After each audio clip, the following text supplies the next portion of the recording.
2, open session meeting of the Ayer Planning Board. The first item in our agenda is to approve the agenda. Motion to approve the agenda as amended. Do I have a second? Seconded. All right. Any discussion? If I may, to be clear, the only thing added to this agenda was the covenant bond release, I believe, under general business. I believe so. Great, thank you. Okay. All in favor of the agenda? Aye. Yes. Chair votes aye. It is approved. First thing, I'm kidding. Yep. CJ, Yes. come on up. How you doing? Good. So have you seen the October 25th memo from Dan Francisco? Yes, you sent, Mark sent it to me today. Okay, and what he proposes is releasing the body of the surety, but withholding $5,000 in escrow for the grass restoration in the spring. Correct, yeah. Is that amenable to you? That's fine, yeah. Okay. Discussion? Move to accept, I'm sorry. Yeah, well, move to, I was saying move to accept the amended surety move to reduction. act on the recommendation of DPW Director Dan Francisco for the surety reduction for Bradley James Farm subdivision phase 2. I love that. Can someone repeat that as a motion? No. Yeah, right. Just say as read. So moved. So moved, seconded. Seconded. Any further discussion? All in favor? Yes. Aye. Chair votes aye. It is approved. All right, thank you CJ. very much. I know that was a tough one. That for was- you. yeah. Don't Okay. hit my Have a good night. Leave this here for the next guy.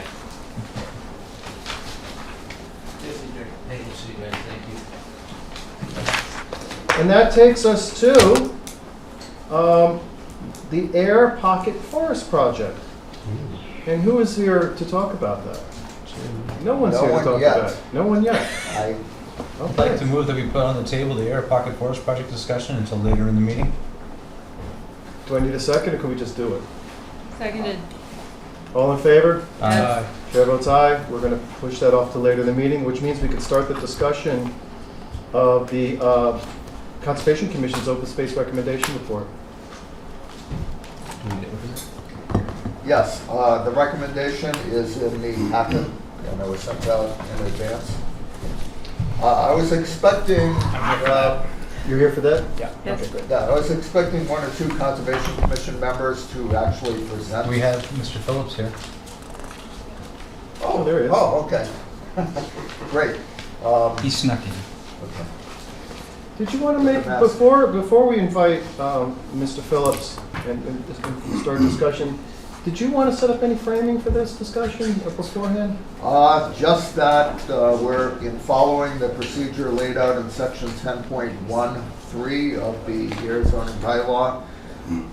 The Conservation Commission issues a report to the Planning Board on its conservation recommendations, which the Planning Board takes into consideration in making conservation findings that go along with the preliminary plan decision that will be forthcoming.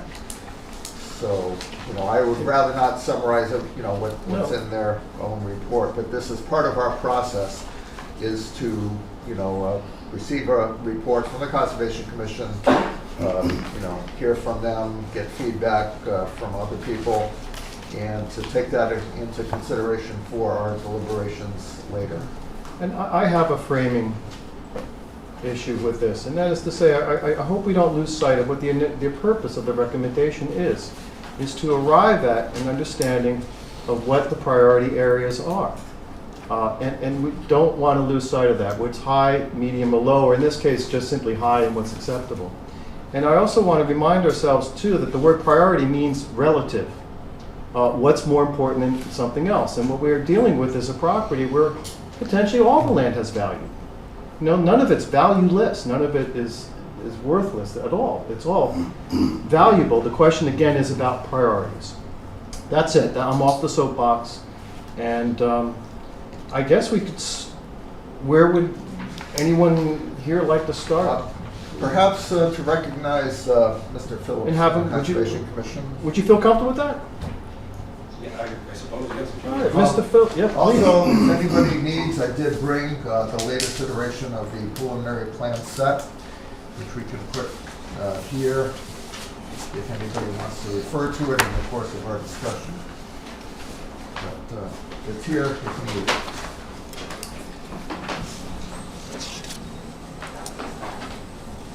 So I'm not exactly sure what you were looking for. Well, you know what would be a great starting point?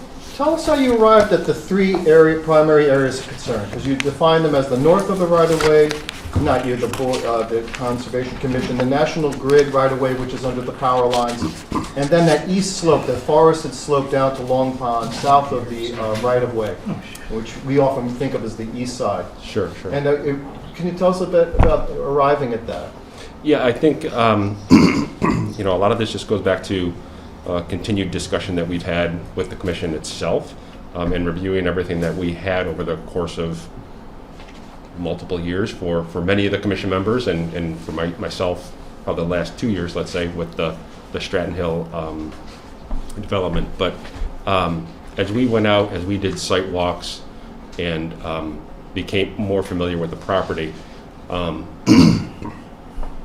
our view of the property was that it could be segmented into, kind of these three more important and much more definable sections and areas.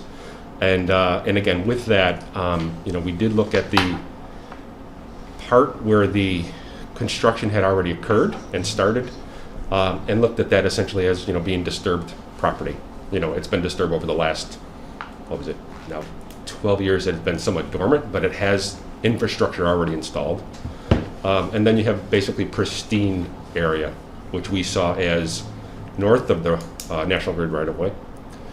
And then we also looked at the National Grid right-of-way and being unique in and of itself, in that, believe it or not, the removal of trees and the low vegetation that grows in a right-of-way for power lines and such does provide excellent habitat for certain types of species. And with that, we wanted to look at that again as sort of separate, and what could we do that could help to preserve that right-of-way and that uniqueness that it provides in this development. And then lastly, going to the east side of development, down to Long Pond, and again, the pristine nature of that, we wanted to try and keep that as much as intact as possible. And with that, that was kind of how we arrived at the idea of, is there really a low, medium, high, or is it really just these are the true areas that are of most concern for the commission, and that we don't want to be totally negative to development, but at the same time, this is what's probably the best of the best at this property that made sense for us to really focus our efforts on. And with that, that's how we just basically came up with this is the high priority, and this is pretty much everything else. Hopefully that kind of answers the question. So, reading this and rereading it, I found it difficult to understand exactly what you're actually saying should be high priority and what is less priority. It seems, I got the impression that it all becomes high priority, and that's what got me a little confused. Maybe I'm misreading it, and someone can help me, and anyone volunteer to help me understand. Go ahead. It looked to me what they summarize on page 3, under the summary of the recommendations, priority, I'm just reading what they wrote. The first paragraph of the recommendations, page 3, the last sentence. Okay. The land north of the right-of-way, comma, underneath the right-of-way, comma, and the forested slope down to Long Pond, south of the right-of-way, should be regarded as high priority areas. Fair enough. So that is what they've identified as the highest priority. When you identified the area underneath the right-of-way as high priority, did you take into consideration all the things that National Grid or New England Power can do there by right that can impact that land themselves, regardless of the Stratton Hill being there or the development being there? The fact that it is not only just disturbed, but continually disturbed or potentially available for disturbance by New England Power? We did. Okay.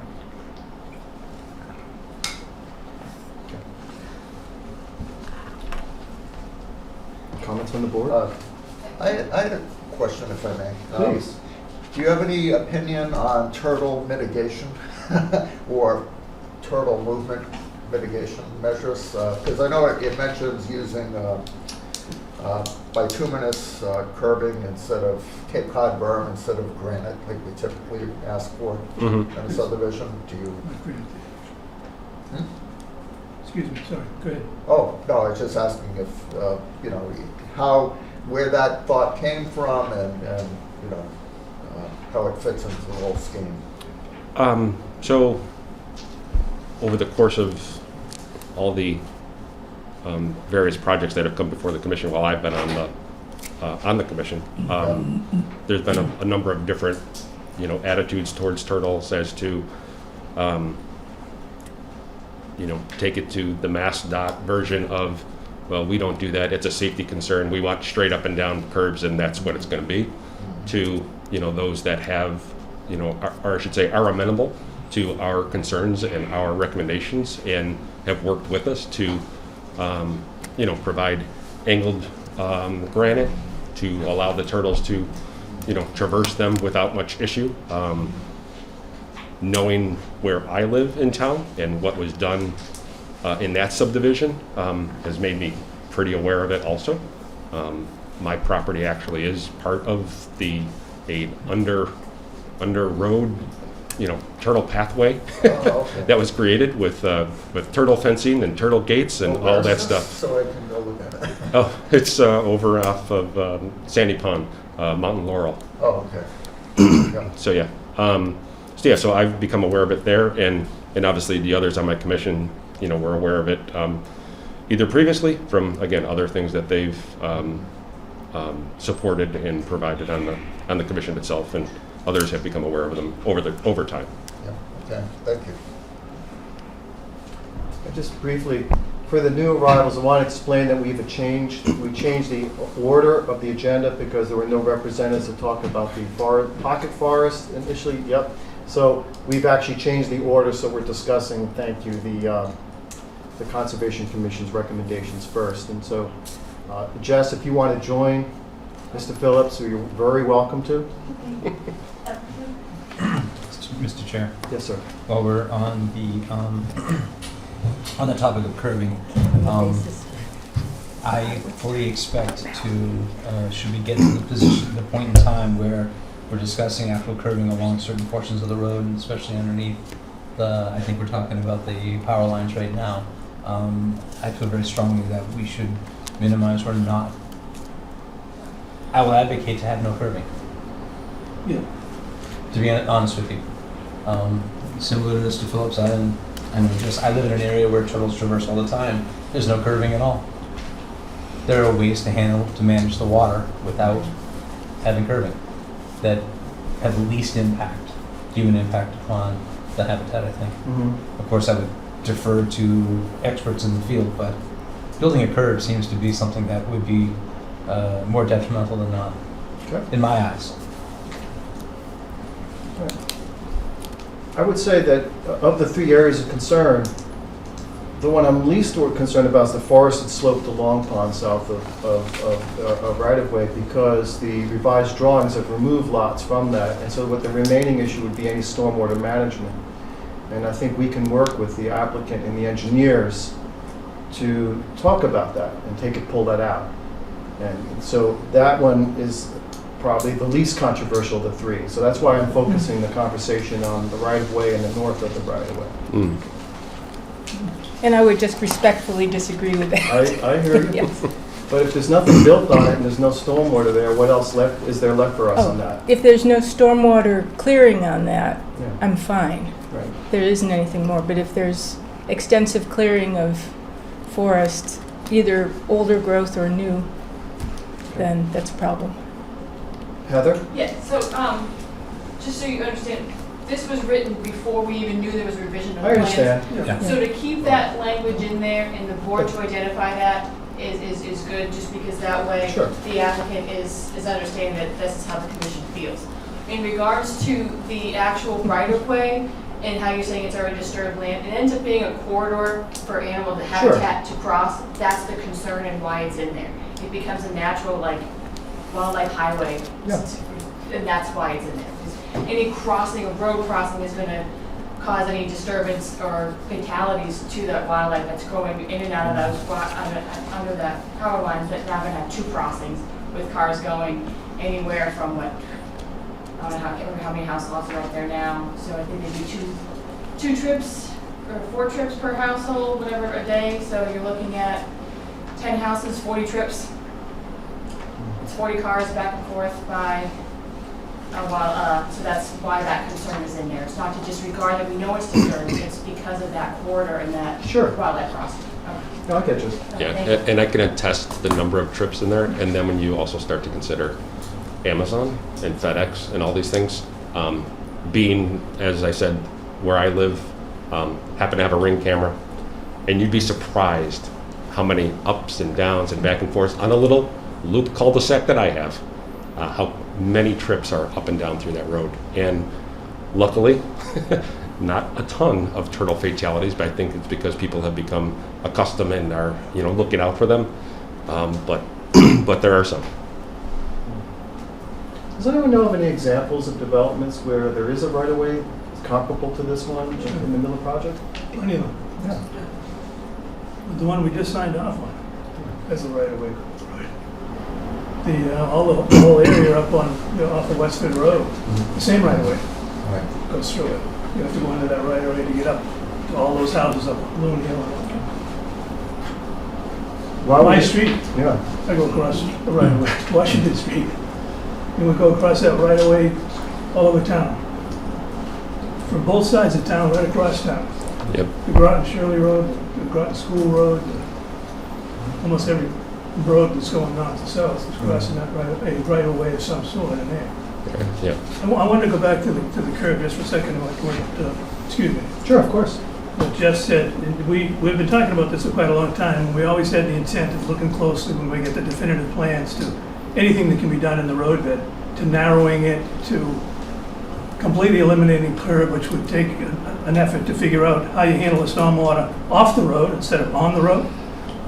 And of course, the curb adds to the ability to handle stormwater because it sends it to catch basins where it's cleaned up and continues on its merry way. Sure. Without anything to collect the water, it's simply going to run off the street like it does in hundreds of streets in the town of Ayer right now, with its salt and sand and everything else.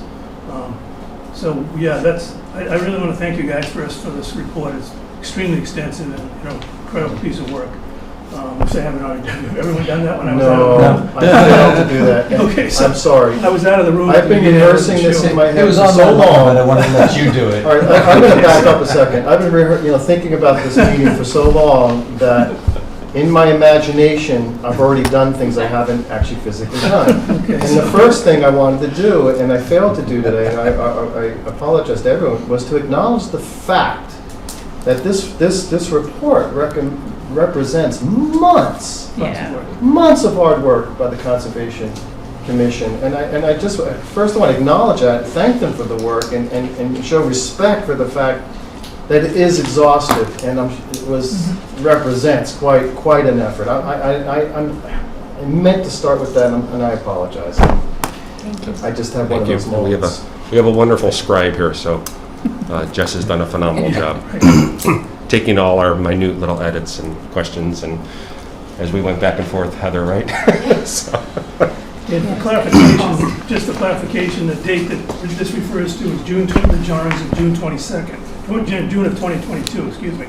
So that's a lot of time that we've been having planning board meetings and other things that have talked about those plans and drawings and whatnot. So it is evident that, the reference to the June drawings is what was available to them at the time and what you guys worked on. So it's clearly the case.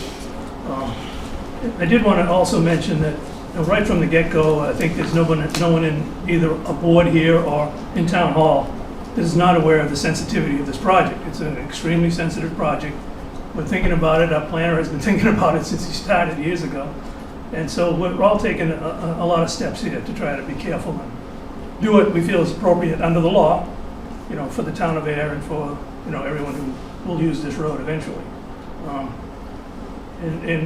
Looking at aspects of the road construction and those kind of details, we should be able to handle that when we get to the definitive plan and look at specific areas and how that they're treated under the design to mitigate, whatever problems we talk about, whether they're turtle problems, or stormwater problems, or light problems, whatever the case might be. That we're going to look at every aspect of it carefully. I think we all intend to do that, so thanks again for this, and we'll keep going.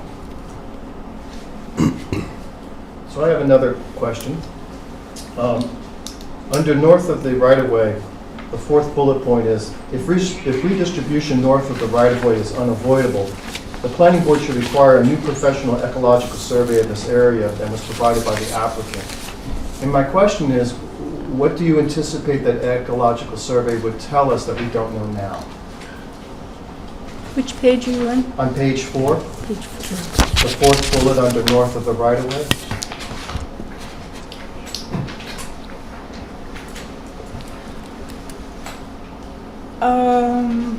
Do you?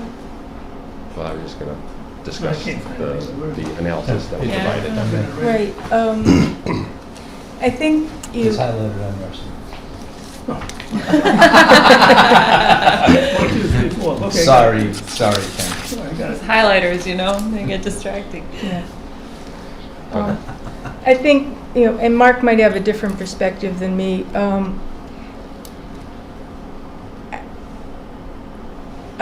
I think this was largely in response to the conservation analysis that was submitted was really, really subpar. And that was verified by our third-party consultant. After talking with Natural Heritage, though, I think one of the concerns was the lack of turtle data for the air portion. And after talking with Lauren Glorioso, which you were at, I don't feel as much in need of new ecological data for that area. So I'd be interested in what Mark says as well. And so in light of that, again, similar to the report that came back from the meeting that you folks were at, Yeah. and the wording that Glorioso provided was, we already know what's there, we don't need to know more. Yeah. Again, while we left that in here, Yeah. I think that is something that is definitely open for negotiation. Yeah. Yes, If I Jeff? may, I'm struggling with this. I almost said I've been struggling with this. I've been thinking about this a lot, not necessarily struggling with it. And in a conversation today with a resident, we've been working on this a lot. This has been taking up a lot of bandwidth for us, and some of the information, the data from the report is 15 years old. We have to keep in mind that 15 years ago, what we would consider subpar, and I'm not using this as an example, Right. what we may consider subpar now met the needs of the met the requirements 15 years ago. Similarly, our bylaw 15 years ago, I would consider to be subpar. We now have an open space residential design, which allows them to reduce the space and get bonus and stuff like that. So things have changed over time, and having Lauren's input was really helpful to me Yeah. in looking at that. And this board's work to come up with, if it disappeared, we'd all be happy, but that's not part of it. But the reduction of the footprint and the moving it around and the thing and the levers we have in order to work with this project have changed also. So I think I totally get what you're saying about that. Yeah. Yeah, because we don't want to, let's not open that box again. Right. Thanks. Yes, Jess? Thank you, Mr. Chair. I will just do one caveat on that, because yes, things have changed over 15 years, including our standards. However, what's also changed over 15 years is the back area of the existing loop road, which has created, when they cleared it and they put that big pile of dirt there, that has actually created something new in the Agreed. last 15 years, which is some habitat that is now being used by the turtles. They are, however, in the last plan I saw, the revised plan, pulling the loop road back from that. Correct. Quite a ways. So, Down the hill from that area. yeah, further south. Yes. So when you review those plans, depending on how much they do encroach into that area that is changed Absolutely. habitat, that's where I would consider whether more evaluation needs to be done, depending on what they want to do. So that speaks to a concern I have. Would I'm anticipating, looking ahead, because the most recent drawings have pulled back the road considerably from that loop that exists now at the apex. That would leave behind, like you said, that big pile of sand that we saw together when we walked together, and other things. And one of my things I'm thinking about is, well, certainly we're going to ask for some kind of mitigation of the previously disturbed space. It just can't be left with piles and the road, et cetera. Something has to be done with that. But the challenge then is, if there is evidence of activity, do the efforts at remediation make things worse? That's what I'm worried about. What's Concom's opinion on that? It's going to be under the jurisdiction. What's that? I think it might. Is it even in your jurisdiction anymore? Well, that's just it, right? Like, Yeah. technically, it kind of isn't. Right, because it's not a wetlands area. Exactly. I don't have so. a potential answer, and that is when we get to that level of looking at the drawings, we're going to be hiring a third party anyway, ourselves, for an engineering review. Right. So the engineering review can take a step into that discussion, as well as it does. We know it's going to do stormwater and sewer and water and everything else, but we can add that piece to. Okay, that makes a lot of sense. And I think if we're just smart about it, really what it comes down to is, again, if we do go the path of allowing development north of the right-of-way, it would behoove all of us to have them lay it out, have them, flag it out, this is where a property would be, this is where a property would be. And let's, just put our own eyes on it. Are they taking down a band of something that's fairly unique? Similar to the development over in Shaker, where we had that massive erratic that Bonnie identified. Right. It's like, that's a unique feature. Bonnie's boulder? Yeah, Bonnie's I took boulder. over to look at it the other day. Yeah. It's something like that. It's like, okay, if we end up having to go that way, let's make sure they're not taking down, half a dozen or a dozen massive old growth trees that they could probably just work around. I hear you. Something like that, That's the special permit requirement under. Let me just maintain some more of this. So first one, Mark, I thought he was done. whose hand was up first? Was it Jess? Oh, Yeah, go ahead. yeah.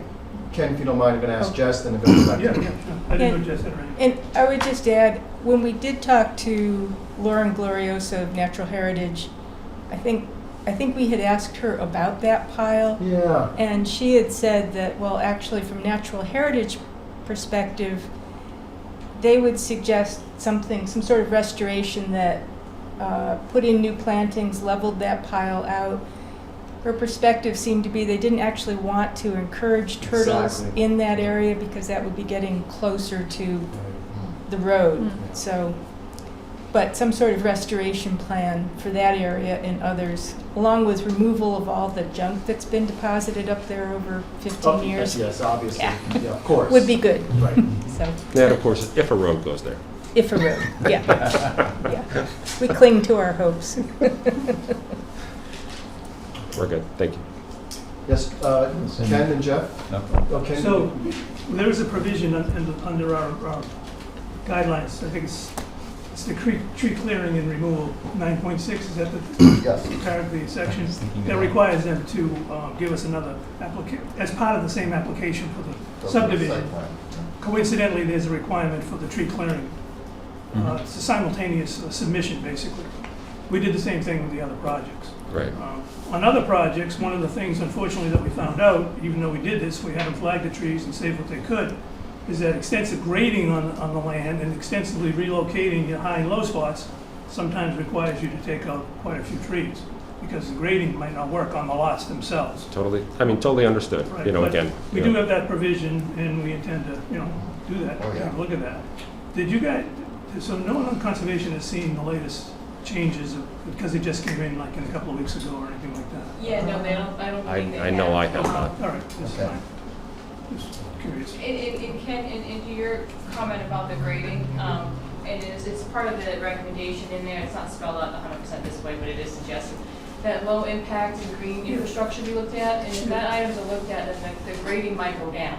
Right. If we're not creating the giant stormwater basins and creating smaller infrastructure and rain gardens and other ways of doing low impact development, that grading might not occur and those trees will be saved.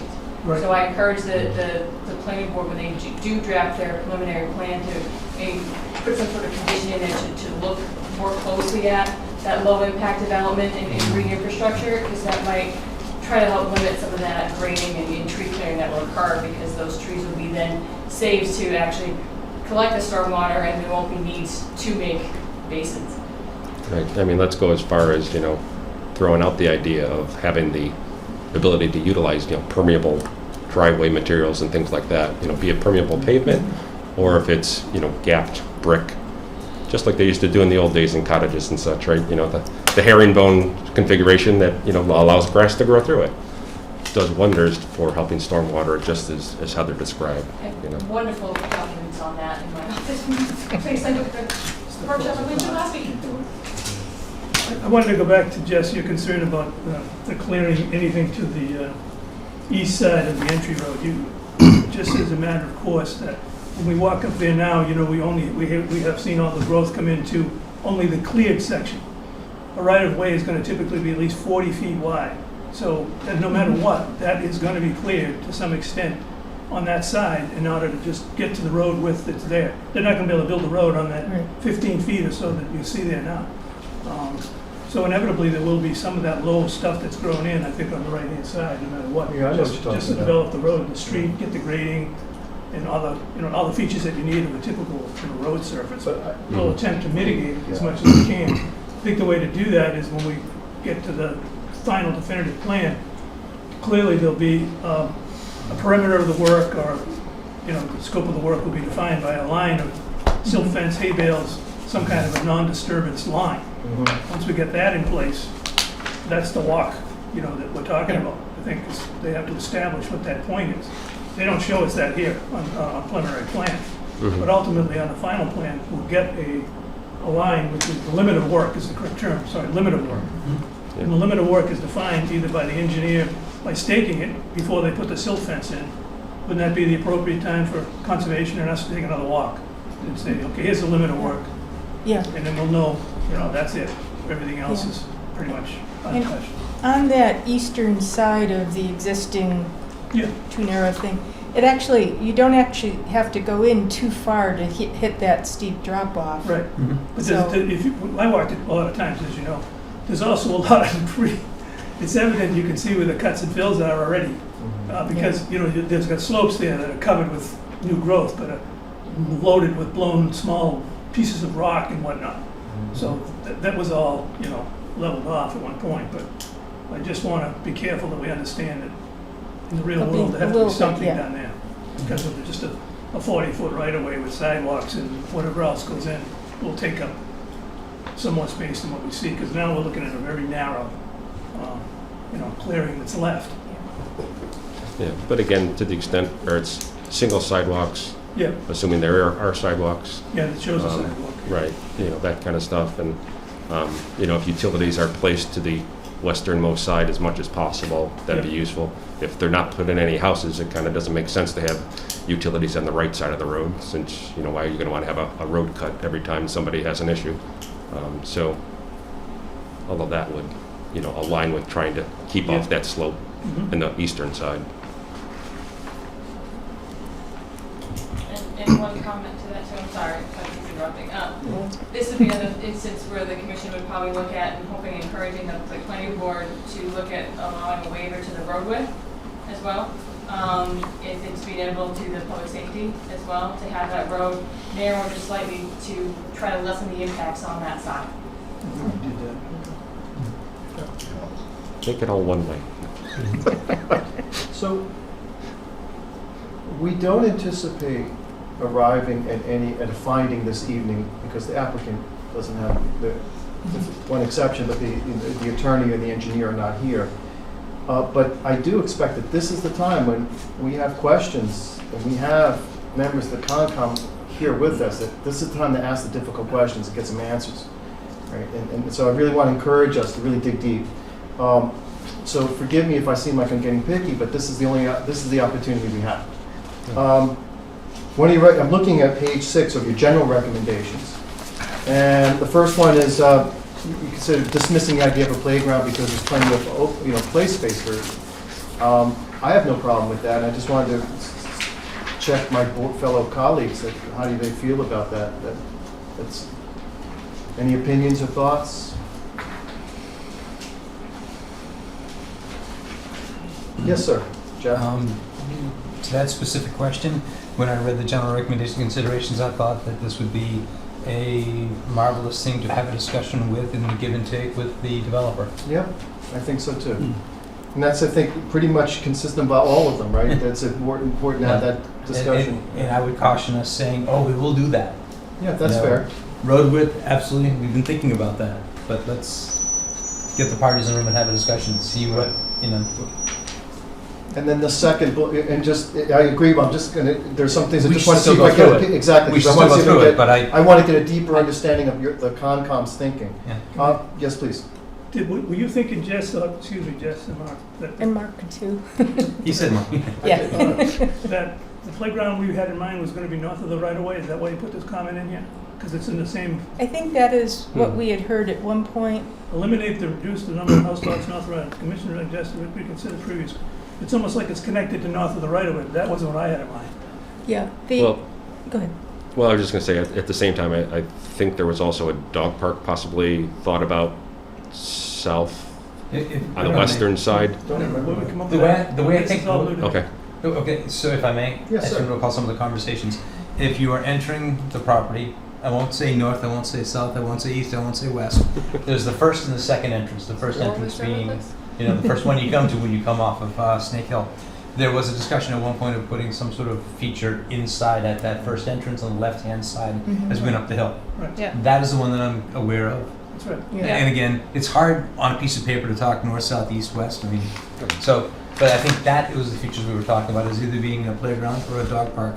And I think there was also a discussion about some parking and access farther up, which would be on the, again, if I'm not mistaken, on the first entrance away, as you head up to the top, you get to where it levels off just about the power lines. That actually connects through to other properties that already have a trail That was the part.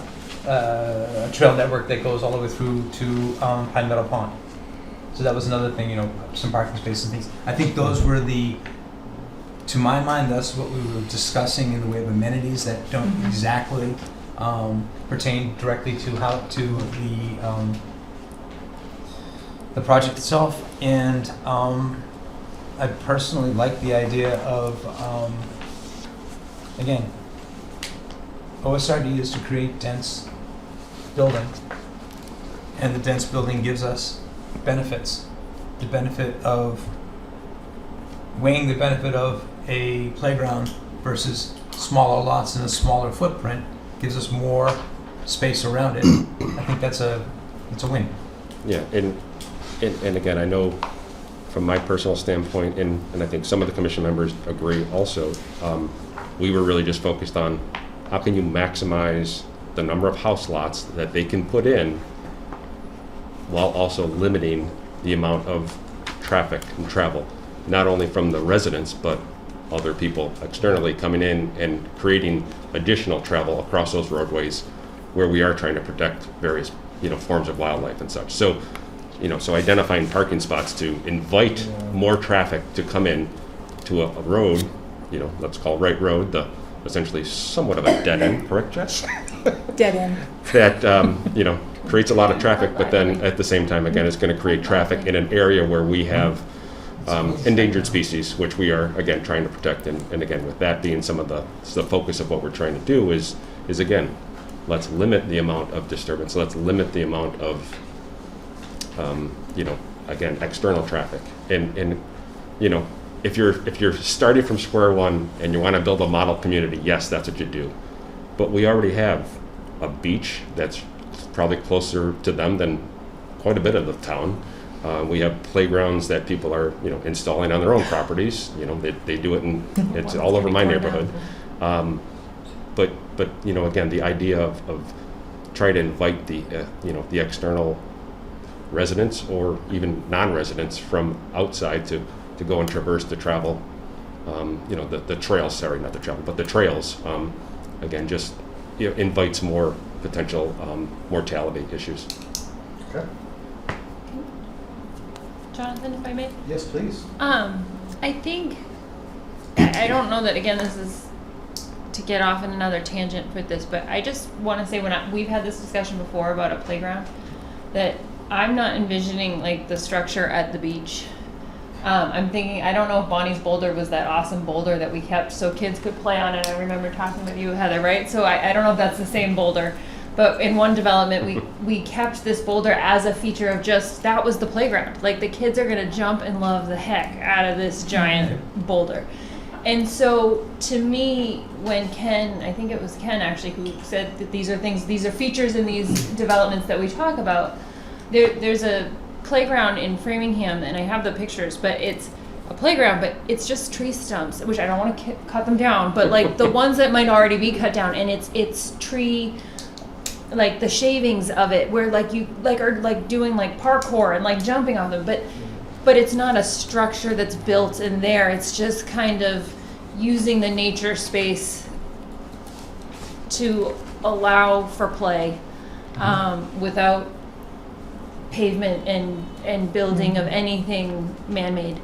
And I think that's what we saw with, by not disturbing things. People can just explore on their own. Yeah. It doesn't have to be designated a playground. It doesn't have to be identified that way. Yeah. Again, it doesn't, people will find it themselves. But it brings joy to a neighborhood, and there, I think when we talk about the parking spaces even, there's a lot of mobility issues that neighbors sometimes need that space in order to then enjoy that trail. So I love this piece and why we need to keep it in the discussion, but I don't want to lose the ideas as well. Just if we could keep them inclusive in the discussion, I would appreciate still talking about them. Mr. Chair. Please, Ken. So, just for a matter of information, the bylaws allow us to request additional work by developers beyond the construction of the roads and whatnot. So beyond that typical road construction is the potential for them to build recreation areas in town. So, for instance, the Pingree Hill project donated the land that was built, became a dog park, a real dog park, years later. They never built the actual playground area or whatever. So when I brought that topic up for discussion, I was basically bringing up the option that we have the ability to look for other things when we talk to the developer, beyond just building a road. So that opened the conversation, and it looks like it was a good idea to open it now, because now we have a lot of discussion about it, which was, I think, part of the process. So there's no endorsement one way or the other in particular, but I never talked about it being north of the power lines, I can tell you that much. And I never talked about a dog park. So I don't know where the dog park came up. But I was always thinking towards the front, to the left, somewhere along the line. And I think one of our thoughts was trying to minimize what goes on north of the power lines. If we can't eliminate we know it, that. minimize, so then shifting, rather lessen that at north, create, there'll be parking for the trail access, which I think is important. It is. But it's like, how do we define playground? Oh yeah. Yeah. Same way, how do we define dead end versus cul-de-sac? Oh, it's simple. Big area. A dead end is typically a dead end is typically a long straight road that has a box at the end of it. A cul-de-sac is typically a long straight road that has a bulbous end into which you can turn around. Yes, I might actually argue that exists on Wright Road now. Yeah, and then Wright Road residents, because there's no through traffic per se, it's like, I'm just we would, it's don't make me talk like a debatable. traffic engineer, please. I don't like that. I don't like that. But there is, Yeah. I'm sorry, I've been distracted. I believe there's either a bird or a bat flying around I the thought hallway. I saw that too. Oh, I was wondering what all the looks were for. I was like, did my kids Do we have come anybody from back? conservation handy? If it's a bat, maybe we should just close the door. Just don't go get it. We would like you. If that's the case, I Oh, can't. there it is it a is. bat. It's over there. Okay. Oh, there is a bat. It's a Yeah. bird, isn't it? No, With all your permission, I'll close this door too. Yeah. Well, you can't close the doors, unfortunately. Okay. But I can go get a Why phone can't and I we? can get a hold of Does anyone Chuck, want to go to the so we can bathroom? get- How many can we fit in the ladies' room? No. I'll shut the door there. Why can't we shut the doors? I don't know, must be something to do with safety, I guess. Yeah, but Oh, you know what? They're doing work on the roof. There may be a small opening. who we calling? jeez. Carly? Like, what are we doing here? He's calling. She said she's going to Chuck, call. Just- Schultz, the Okay.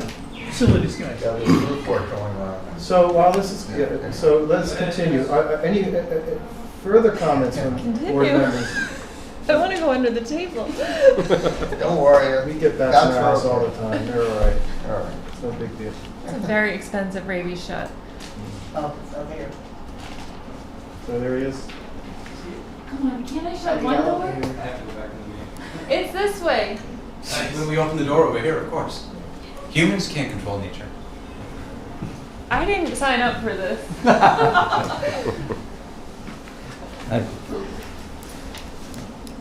We It's don't okay, have it's just a extenuating little circumstances where we can I'm sorry, it was a close the doors. $50,000 shot for my Mr. husband's rabies Yeah, shot. I well, do not want Mr. it. Chair, Yes, may I Is it move that we have back? extenuating It's back. circumstances and closing the doors does not imperil the publicness of this meeting? Can we do that? I move. Maybe that door, because I know they don't want to have the appearance of closing the doors. Can we vote? If the Yes. whole room votes in unison. No. It's open meeting law stuff. So Don't Julie, close that one now. I'm They going did- to Yeah, halfway. I'm not doing this. Like, Right. Well, I'm not responsible. do I say goodbye? Like, I'm really, okay, we shut the door. All right, this way, at least the bat will There we go. bang the No, door. keep it Little shut. bit. I'm not It staying. has to be open to tell. We understand. See We you later. understand. Okay, so I just called Chuck, so. All right, who's Chuck? It'll be okay. Yes, Facility Phil manager. Silly's we're man. closing the Yeah, door. why? We're Yeah, I closing wanna the be door. here. Julie, Yeah, yes. nobody should be approaching. This is not the risk tolerance I have for planning board. Boredom, yes. All right, Bats, no. All right, bat break over. Well, that's exciting. where did we leave Well off? done, Mark. Yes. You threw us Oh, what in. the hell is It's this? wide open. It's open. It has to be Funnel open. right Yeah. to I'm you. going. Wanna See sit you on this later. side? It's okay, he's more afraid of us. That's You're it. just flying back and forth up and down. Yeah, you'll be all right. It's okay, it'll be fine. It's not gonna come in. Don't worry, it'll attack me on the way out the door. It's okay. nonetheless. But I don't want it to be okay. Like, I don't have to be here. Can't we close the door temporarily? My to husband's check been the bit. I really Yeah, am not it's- gonna. I can't go over meeting law. She's calling a safety stop. There's nothing wrong with that. Close the door. I or- can sue us. I'm not staying here for this. Okay. Okay. Do you need anything from me before I go? No, Sorry. thank you. I apologize, but my No husband's worries. been No, bit and that's- I'm not doing this. Thank you. The rabies shots Um, is a painful, where did we expensive leave off? system to go through. If you get bit by a bat, you We were get talking rabies about the shots. playground and perhaps. Are we done with the playground? We're all done. I think we're done with the playground, okay. What else? What other concerns does the board have regarding the recommend, Concom report, and this is our opportunity to do a deep dive while the representatives are here to talk about this. What else do you have questions about? May as well go into the hardest one of them all. Yeah, which one? The redistribution of the house lot south of the right of way. Yeah. So we have been talking about this, in my opinion, for months and months and months with the developer. We've had members of the audience who attended, who passionately asked the developer's representative directly if this could be accomplished. Members of the planning board, including myself, have spent hours trying to figure out a way to do it ourselves and just redesign it, tell them how to do it. There's no conceivable way, apparently, that they're gonna change from having to build house lots beyond the power lines. It just physically, I understand your comment, I'm not sure how you developed the answer of that there's a What way page to are do you it with on? enough space and construct an economically viable subdivision. I'm not sure how that falls Four. into the purview of the Conservation Commission. But as far as the developer is telling us, it Well- won't work. The second bullet, I believe, is talking about it. Ah, Yep. Page 4? Page four, Yeah, second page bullet. 4, second bullet, under north of Redmond. In the second sentence, it says, our position is that there is enough space to the south space, I presume you mean land and non-land, to construct an economically viable subdivision. Not sure how that gets to the conservation recommendation and analysis and whatnot, because there's only one person that can figure out if that's gonna work economically, and that's the person who's developing the land. We don't have the ability on this board, or anyone else. We can make speculation, but we certainly don't know. And I looked at this myself quite a lot and have been for a long time. And it turns out that not only isn't there enough land there, even with it would have to be a totally different approach, totally different type of construction with condos or something that would fit. Other than single-family homes just don't seem to have enough room to fit in there on logical lot sizes. Well, and I think that's some of what we had tried to touch on, and I know, at least in my mind, was the idea that it's not just single-family home lots. Yeah. Does an OSRD allow us to recommend and/or pursue duplexes, triplexes, whatever you want to call them? We've got But 2 duplexes in there. okay, We have- so can there not be more, and still sell the same number of properties, and still make it economically viable? The It's very duplexes- subjective as to what's economically viable. It really comes down to just how much money do they want to make. So at the end of the Well, day, Mr. Phillips, that determination of economic viability is entirely the applicant's prerogative. Yeah, That's right. not something any board or a town commission can impose on them. That's one thing we can't do. mhm. Yeah, we just can't do it. If I may, Mr. Chair, to answer your question about do we have the ability to grant waivers for multiple units, things like that under the OSRD, yes, we do. We have retained that exactly for the reasons you're mentioning. Okay, in a situation where it's economically viable, a case in point is there was a member of the Conservation Commission who came up with the idea of duplexes on Shaker Mill Pond. They're going to name a boulder after her. And the Yeah. proponent's response was perfect. That was the response. So the 2 units in the back at Shaker Mill Pond, it was going to be 4 buildings. But pervious surface was a problem, trying to get to, so that happened there. And that was under the purview of the OSRD. We were able to grant a waiver, or grant, a permit for, because it's not a waiver, it's a permit for in that situation. So if you remember, if I may, the OSRD was designed by the planning board in a forward-looking format to incentivize developers who may have a traditional project coming to town or already own a traditional project to earn bonuses, more units and stuff like that. The trade-off is open space. If you go above a certain percentage of open space, you get bonuses for more units. If you build solar-ready properties, you get bonuses for more things. Lost in the discussion from Mr. Collins' first presentation is, we want to go under OSRD, we're not asking for bonuses. These are the same number of units they were way back when as of now. So I appreciate that, yes, they exist in our code, in the bylaw, but it is done as a tool to get the proponent to make the decision about how they want to handle the property. It would be great if we could say, we only want you to do this, that, there, but that is unfortunately not the purview of the planning board. Thank you, Jeff. And I'm sorry, that was the intent of the OSRD, getting us a couple hundred acres of free space as opposed to 80,000 square foot lots way up on a hill. One more answer, Mark, for your question about what we're allowed to do. And I spent, you can talk to Mike. By the way, I did not top my head. Actually, He's go gonna about get- this, he's and gonna how correct many me. times I've asked this question to be answered, and it's been many times, and that is whether we're allowed to go beyond the 2-family in an OSRD under R, and we cannot. We're only allowed to build up to the 2-family, The underlying zone. because the underlying zone doesn't allow it. So I Okay. tried to overcome that a number of times, and I think we ultimately went to town council about it. Right. Yes. Because the way I read it, the first sentence says we're allowed to do that, but then follows up by saying, if you have the authority to do the special permit or site plan within this board. So the only thing we have authority to recognize with a special permit goes up to 2-family, which we've done. In this zoning area. In this particular zone. In this particular zoning. Which is- And we've actually looked at going through the entire bylaw and changing multi-unit versus multi-family, because they do have very specific contextual meaning based on bylaws. And I've forgotten where that came, but we realized there was no way out of the paper bag at that point to get it right across the entire thing. Sure. And I know our meetings are boring, but we do this stuff.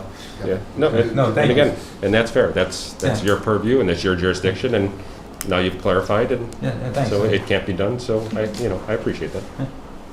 But I'm not sure, Mark, you guys I may don't- not have realized that they're gonna be, these two duplexes that they're proposing are gonna be deeded as affordable units rather than market rate units. Mm-hmm. And that's part of the discussion that we've had, that they were offered back, so there'll be at least 4 units in there, housing that's defined as affordable, as we heard last night at the town meeting. Sure.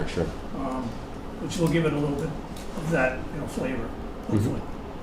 Sir, I see you're in, we're going to open up discussion to the public on this after the board has done its deliberations, and then we'll turn, and you'll be the first in line. Okay, thank you. Nathan, any comments? No. Nope. Jeff or Ken, any further questions? I'm probably happy with the discussion that we just had. I mean, is it over or not? Do we need to? No. Okay. Well, I just want to see where further we want to go. And I also want to ask, Mark and Jess, if there's anything else you want to underline for us while you're here. If there's, that you want to particularly point out to us, you think is particularly salient.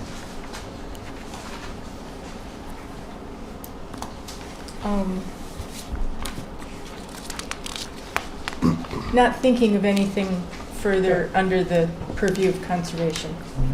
Do you mind staying here while I open it up to the public? Okay.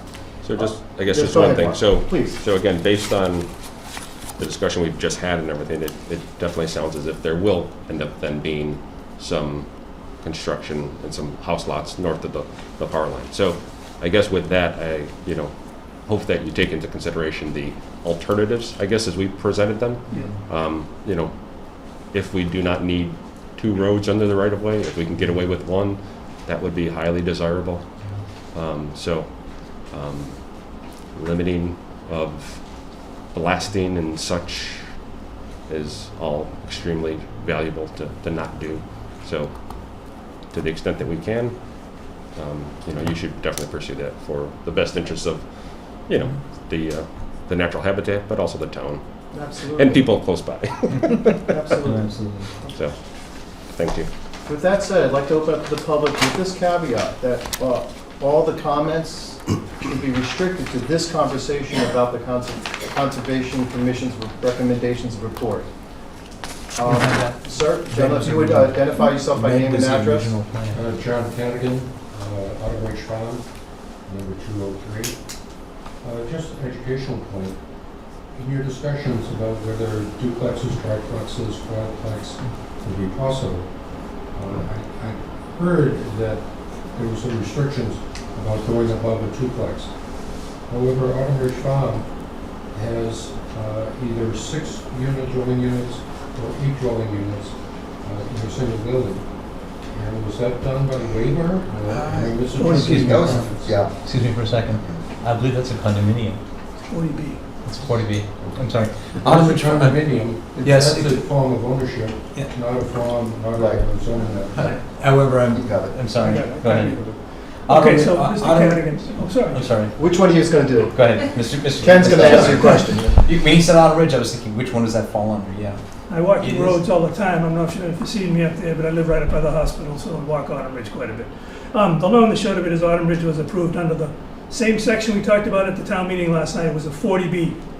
So it was done under a process that allowed them to overcome zoning and do many of the things that you see up there. An example of a fantastic 40B. And it became a condominium ownership. But yeah, so there are affordable units within the project up there that are deeded restriction. Apparently that was enough at the time to pass the muster of a 40B. So that's why it overcame change in zoning and whatnot. And I'm fully for it. And that's the reason I thought we could pull it off elsewhere, but it turns out we can't. Because we have to make a change to do it. Otherwise it has to be another 40B. Right. I understand 40Bs because I was the chair of the Westford Zoning Board of Appeals Good. for 15 plus years. Yeah. And during that time, we did 2 40Bs. So I wasn't aware that our development was done as a 40B. Yeah. That's very helpful. The second question that I had, you make reference to north of the right-of-way. Are you aware that in the planning board's website, this is a copy of the page, and it's titled Stratton Hill Documents. The topo map here shows north in the wrong direction, and half the drawings that are incorporated in this itinerary or listing drawings has it in the wrong direction. See the north arrows in the wrong direction? Oh, And that, Do you flip it around when you to get to some- the- oh, it wasn't, I think that was given to us that way with the first plan, I think. this one's. Have those drawings been corrected? Because it We'll have to should be look, yeah, we automatic. need to load, yeah, we have, once I get some technical help. You want us to be responsible for our website also, Mr. Cadigan? So Mark, could you just make a note of that? Oh, yeah. Please make a note. The first set was scanned, the first set did come through with the locus and arrows in the wrong direction. Okay. And we've been doing this a long time and no one thought to go look at them. I suspect- Thank you for bringing it. I suspect you did that. And you're also responsible apparently for wildlife in the. Yeah, we are. But Chuck's here, so it's okay. Chuck just came in. Thank you. Yes, Marion? So, Mr. Chairman, I would like to ask if we know, or if it's known that the owner of the power lines, the land under the power lines, has given or will give permission for passage underneath those lines across that property. I had trouble hearing you. Are you asking if they have sought permission from I would New England like- Power? Yeah. Yeah. Men's stuff, yeah. Does anyone know? I know the answer. Here.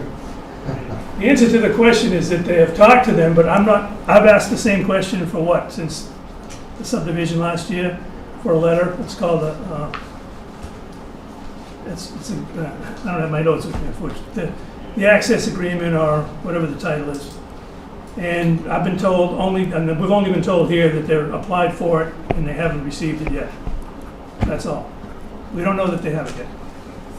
As far as I know.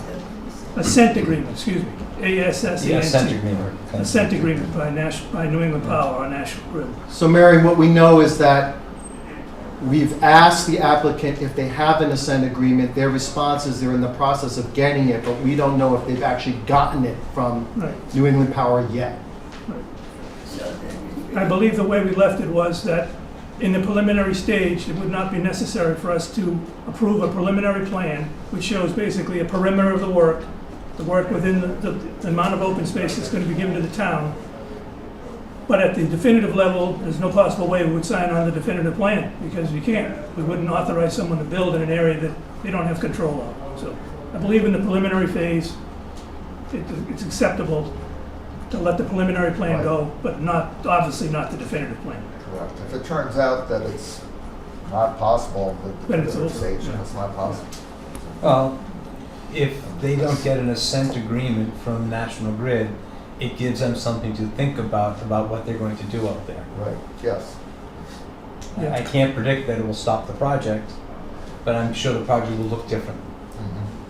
And the assent agreement that I've been talking about in the past is the one, for the subdivision we just signed off on as being complete. The Moore family received an assent agreement from New England Power for passage under the transmission lines for the Pleasant Street extension, which the planning board approved and, gave back the money tonight for the bonding and whatnot. So it's obviously a piece of paperwork that can be attained, but I haven't seen it. No. I guess this board hasn't seen it. And if my memory serves correctly, that assent agreement was in place before the project put a shovel in the ground. We're talking about where?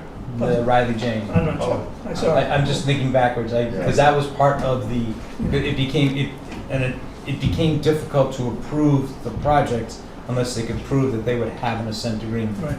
Because he doesn't want to spend the money on his project if he can't put houses somewhere he can't get to. Right. Ultimately, what happens? Thank you. I couldn't remember the name earlier today. Don't let me after a few minutes. It happens. Yes, Mary. So just for me to understand, so that if he does not have the approval or the agreement, the owner of the property to process, then he just will not be able to, we won't be able to approve this project, he won't be able to go forward with this work. I think the understanding is you wouldn't be able to approve the project as currently designed. I don't think it would stop the entire project, but they'd have to rethink the design of it, yes. I have a feeling New England Power is going to get a few phone calls tomorrow. It's a free country. It is, absolutely. Any further? Yes. Please. Hi, Ann Gagnon. Hi, Ann. For Mass Department of Fish and Game. I noticed on page 8, I believe, of the planning board's comment letter, they discuss the disposition of the open space. And as you are aware, the developer and his attorney has suggested that they would prefer to deed the open space in fee to Fish and Wildlife. Mm-hmm. And I believe that some of the planning board members had some question about the mechanism of doing that, you know, as opposed to a CR to another organization, et cetera. So I have a couple copies of one letter for you, indicating other towns that we've done this in. Oh, thank you. That's great. So I apologize for just giving it to you now, but. Yeah, thank you, Ann. So you guys can read it at your leisure, but there are a number Are these of all the other same? Yeah. neighboring towns, Pepperell, Dunstable, Townsend, I'm not sure if Groton was one of them, but there are at least one or two cluster developments in each one of those towns where Fish and Wildlife was granted the open space. And it's my understanding from talking to various town councils that that's allowed because Fish and Wildlife land is considered Article 97 land, permanently protected.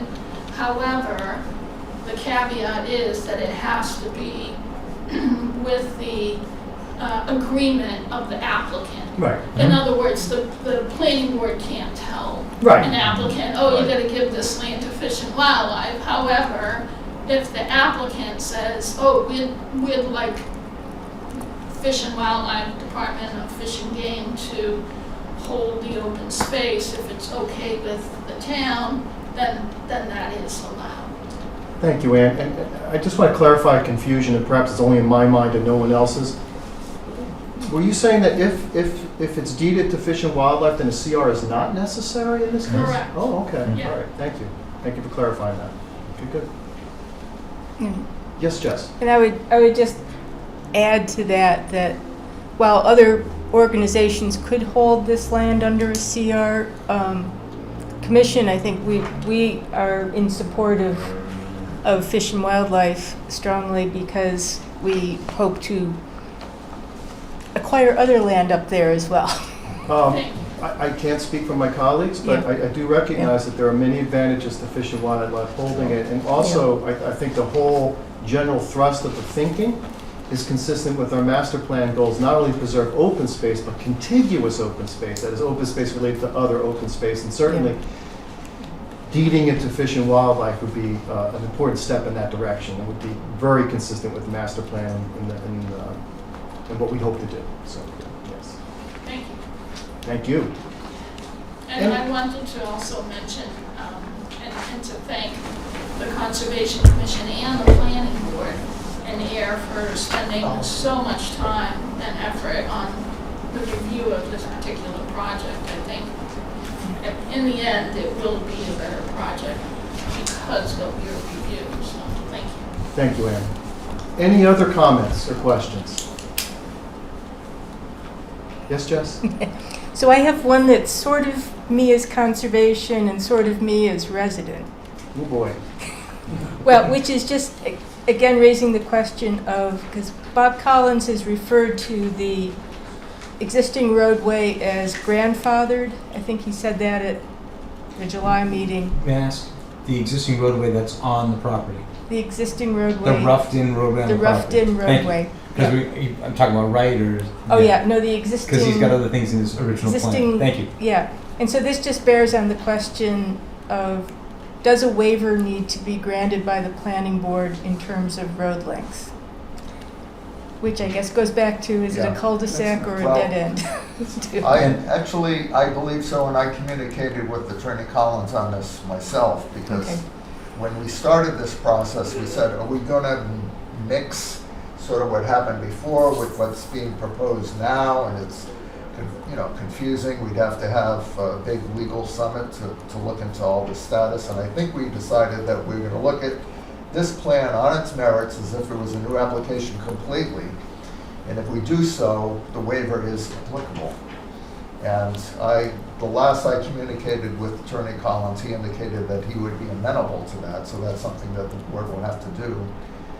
Give a sense of how they would vote on the waiver at the preliminary stage. And certainly at the definitive stage, they would have to grant the waiver if any development north of the power lines were to occur. Okay. So, is that your understanding? But that's. I don't. want- Yeah. We could I would.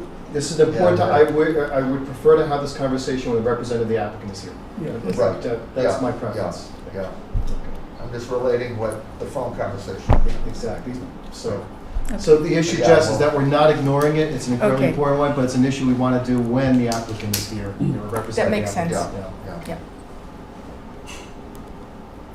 I just had to mention it in case I got, kidnapped by aliens, abducted, We come and rescue you. It's on the It's record. too foggy for aliens. You aren't the aliens now?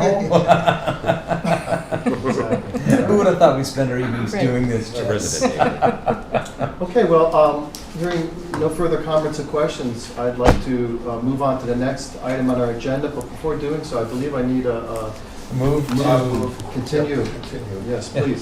Move to...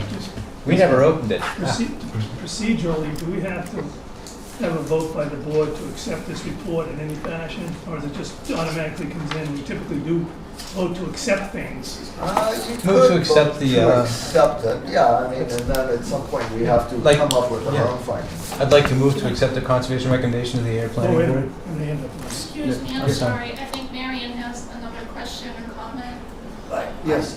I just wanted also to thank the planning board very much for all the time and effort you put into this project. It's very much appreciated. But we thank you for making all the time and effort to be showing up at these meetings, Marion. So thank you too. Thank you.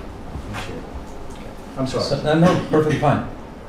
I'd like to move that the Air Planning Board accept the conservation recommendation to the Air Planning Board, Stratton Hill Open Space Residential Development, OSRD Preliminary Subdivision Plan, dated October 14th, 2022, as it's presented. Do I have a second? Second. Any discussion? All in favor? Aye. Aye. Board votes aye. It's unanimous. Thank you. Thank you. Okay, good. I think I need a, I'd like to move to continue the public hearing for Thank Stratton. I'd actually move to open the continue the public hearing and continue the public hearing, Stratton Hill Preliminary Subdivision Plan, 35 lots off Wright Road, until the next planning board meeting where the applicant is in attendance. do I have a second? Second. Any discussion? All in favor? Aye. Chair votes aye. It's unanimous. Thank you. Thank you. Jess and Mark, thank you so much for coming tonight. Much You're welcome. appreciated. Thank you. I'll be at the next one. I hope Mark will too, unless I'm abducted by aliens. Excellent. Thank you, everybody. Right. And I believe we have people here for the pocket forest. Pocket forest people. That would be Mr. Norman there. Hello, yes, you have, I'll take care of that. PDF in there and says something about pocket forests. You can have that. Where would you like me? Is there a chair for you? Just pull, No trouble. steal a chair. Please steal a chair, sir. You know what? We're going to call a recess for 5 minutes while, yep, 5 minutes. Okay, I'm going to call the meeting back to order. And I want to acknowledge Jim Newman, Mr. Newman from, Lenan Solutions, Cambridge, Massachusetts. excellent. We say we. And we're going to be talking about pocket parks. Forests. Forest. Pocket So I forests. meant forest. And I'm going I'm just going to shut up and let you do your thing. Go ahead. Feel free, whatever. So it's a couple of sort of setup things. This is an MVP funded project with Ayer and Devons. Did you say M? MVP, so the Municipal Vulnerability Program, Thank you. preparedness program, whatever. So it's state funded. That's out of the Executive Office of Environment and Energy.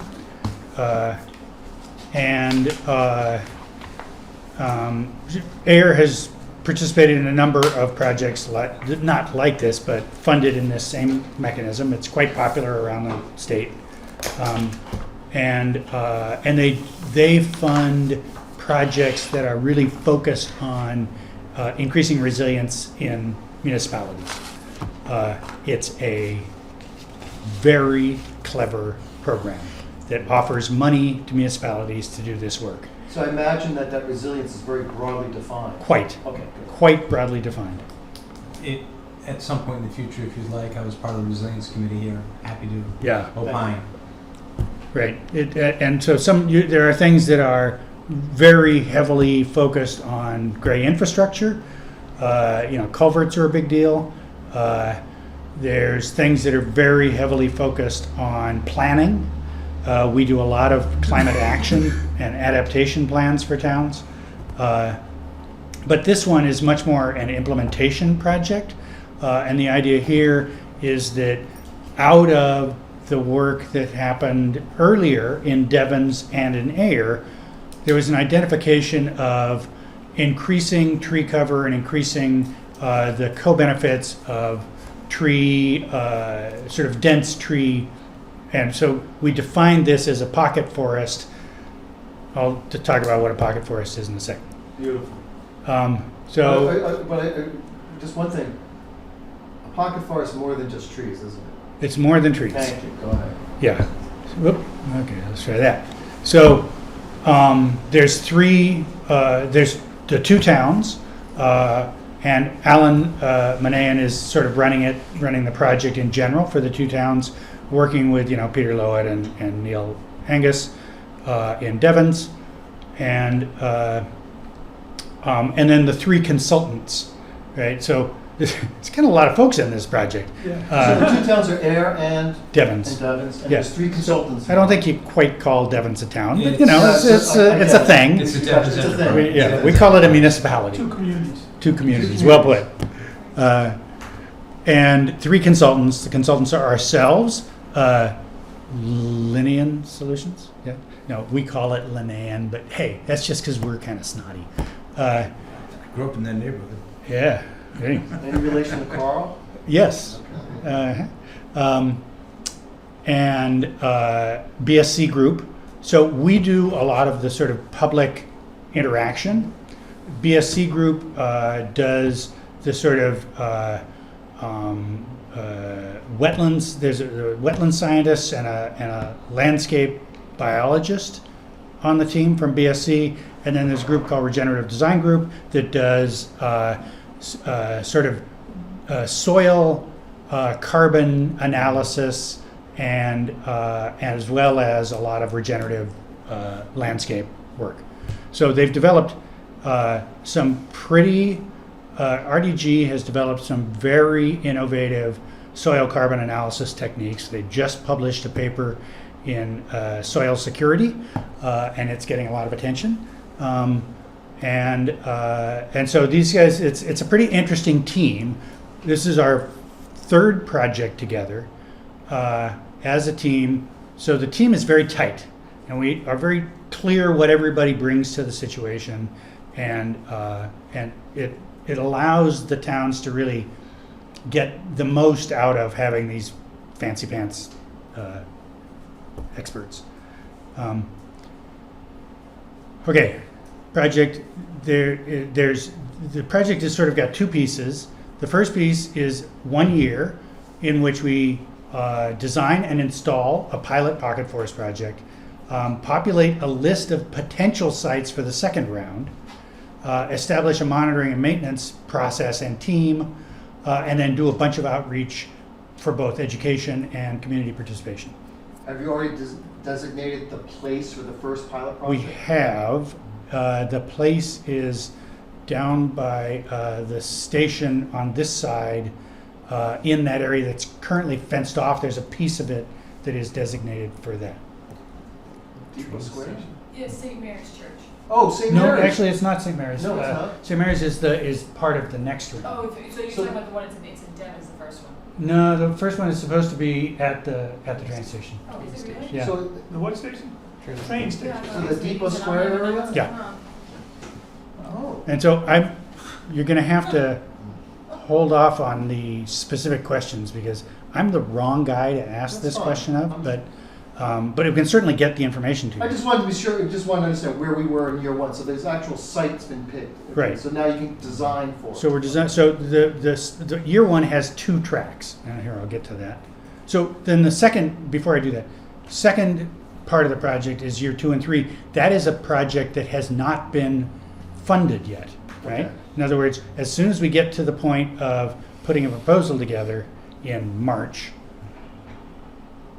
we will put a proposal together with Ayer and Devon's to get the second half of the project funded, which is building out 6 other pocket forests. But the first year has been funded. First year's funded. Nice.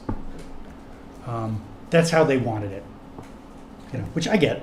They don't like to do more than 2 years. They want to separate design and implementation. It's like, okay.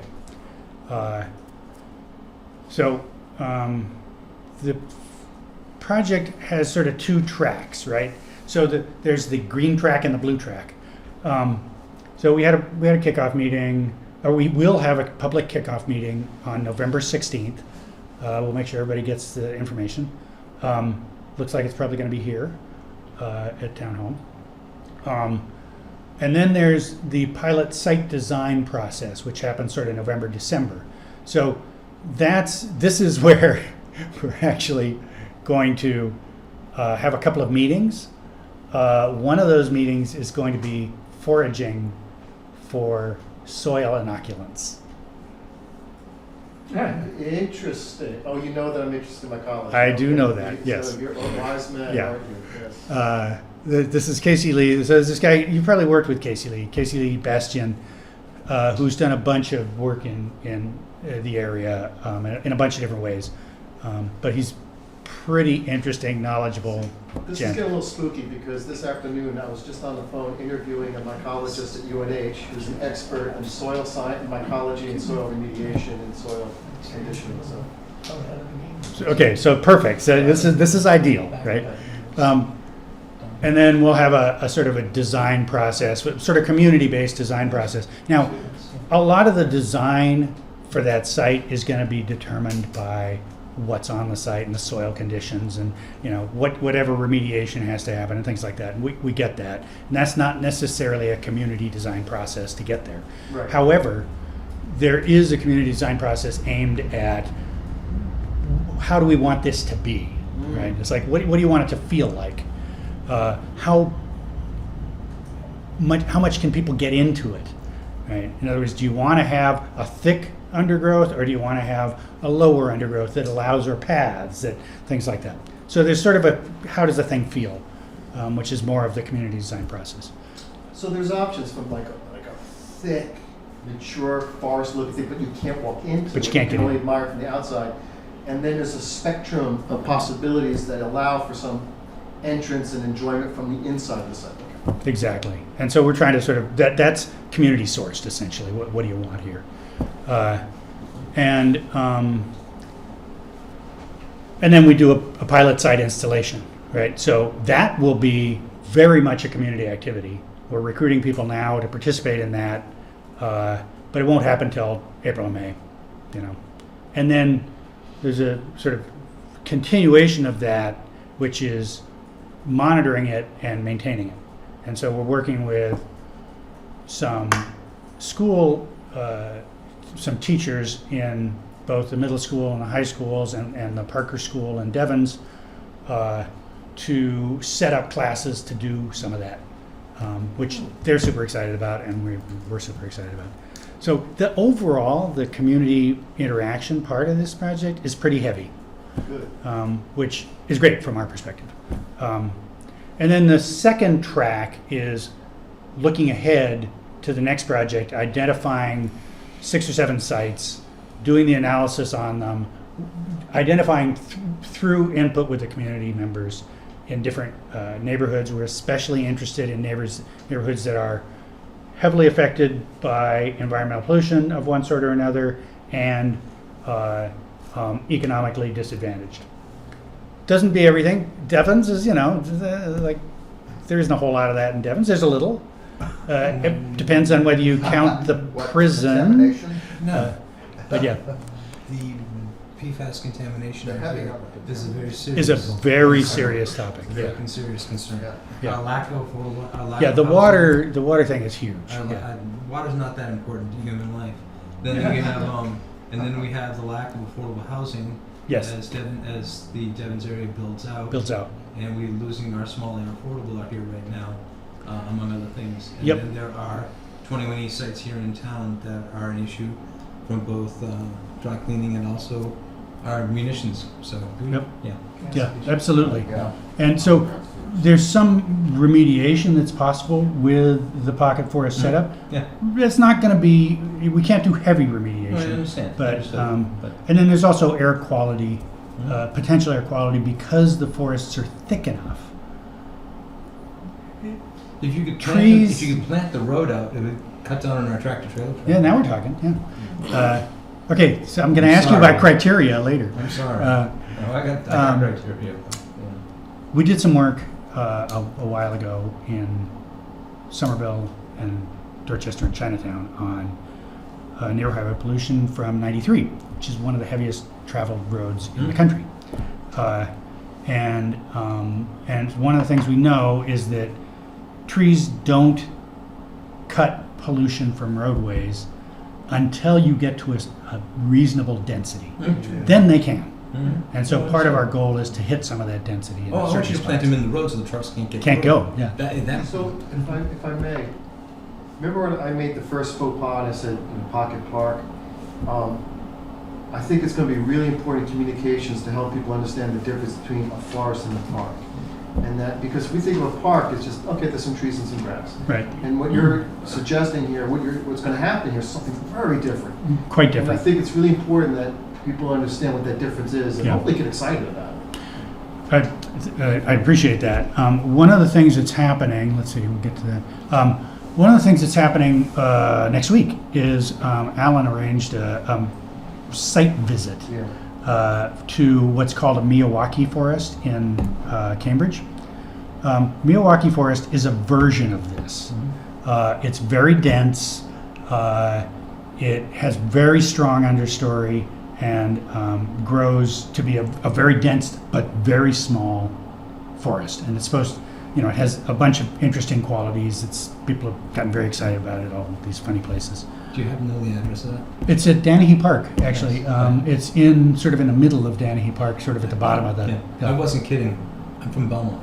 Yeah, perfect. And my sister. You can totally go. They're doing another one. I'm not sure where it is. My family was in the Avon Hill area, and I Yeah, sold perfect. real estate in that. Go. I live around the corner. Yeah. So I walk the dog by. Kind of wondering if I recognize every day. it, but that's Yeah. okay. Yeah, no, it's in Danahy Park. I mean, you remember when Danahy was a dump. A dump. I took stuff there. I'm old enough.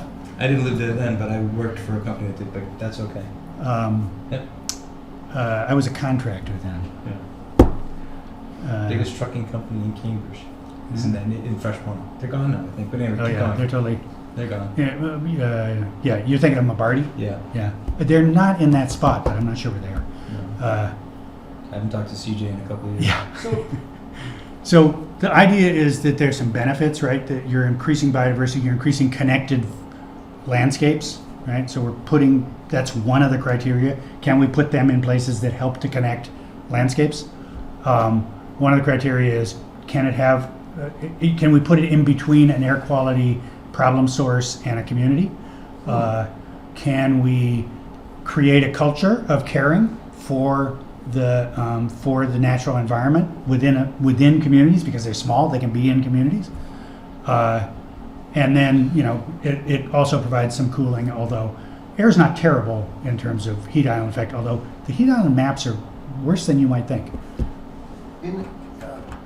In a real forest, as opposed to a park, when things die, you leave it, it's left there. And would that be the same process here? You would treat it like a real forest, or would you cull stuff out like a Clean park? it, right. What do you think? Well, that's a great question, and our general take is that that sort of part of the recommendations that we come in with, which doesn't mean that that's what happens, but it's what we come in with, is that you do a certain amount of cleaning. You don't take everything out, but you do a certain amount of cleaning so that you don't get, pests living in the communities and things like that. So you don't have huge piles of wood. You want some, what's called snags. You want some dead wood. Those are things you want to have. You just don't want the whole thing full of it. Gotcha, because I was just thinking that, because a snag could be a home to birds. Absolutely, and we want that, right? You want that biodiversity in the space. And it also really depends on the location and where they go. So that's the idea: is it's small, curated, managed patch of forest in a sort of urban or suburban space. So trees, high forage, and then soil inoculation, and wild annuals and biennials. Those are sort of that's what goes into it. The exact things will be determined as the design process rolls out, although I can tell you we're starting to order some hard to get stuff that we know is going to want to be in there. So we're sort of starting on a couple of things that we know we're going to want. Will you balance quick growth and slow growth species? Yes. Okay. And you're going to love talking with Casey Lee. It's a pretty interesting thought process of like, okay, how do you do what he refers to as rudderals in a setting which is disturbed, right? I mean, you're probably tearing up some asphalt, and how do you get stuff in there that'll happen and yet make room for the longer cycled plants that take, like red maples or red oaks, or some hickories, things like that take more time to really absolutely. get sort of settled. So that's kind of the thought. The actual pocket forest process, so we do whatever site clearing needs to be done, which in some cases is going to be clearing pavement, in other cases is going to be, just clearing weeds. We do the land work and site access, right? So there may be some rearrangement of landform. Then we do soil building through inoculation, and then the water and ground cover is a process of creating duff in those areas, so that there's the water retention, but also the soil building process that happens in a sort of natural setting.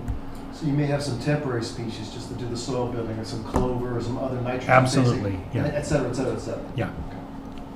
And then we do a planting, and it's a big planting day. We get a bunch of kids involved and a bunch of adults who are excited about it, and probably a couple days. And then we set up monitoring and maintenance over time. And that's the monitoring and maintenance for the first part for this year's project is really a setup to train people up for doing it in the next one where there's more. So I think that's about it. Oh, opportunities to participate. The big thing, and one of the things that it would be great if you who see the town sort of as a whole could think a little bit about is sites that would be good for this. And anticipating that question, I have a request for you Yep. and the group. Could you give us a list of criteria? Like You bet. what would make a good site? And You then that would bet. be something we can have an intelligent, informed conversation about potential sites. Perfect. Yep. And we've just generated a set of criteria.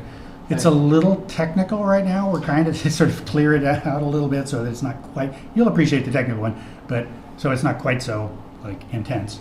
But like some of the criteria are, does it serve an underserved neighborhood? Is it within an underserved neighborhood? Clear criteria. Is another criteria is that is the site one that is relatively unencumbered in some way?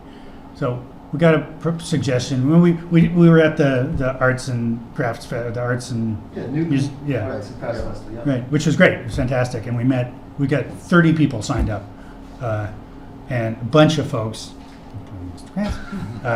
to participate in the project.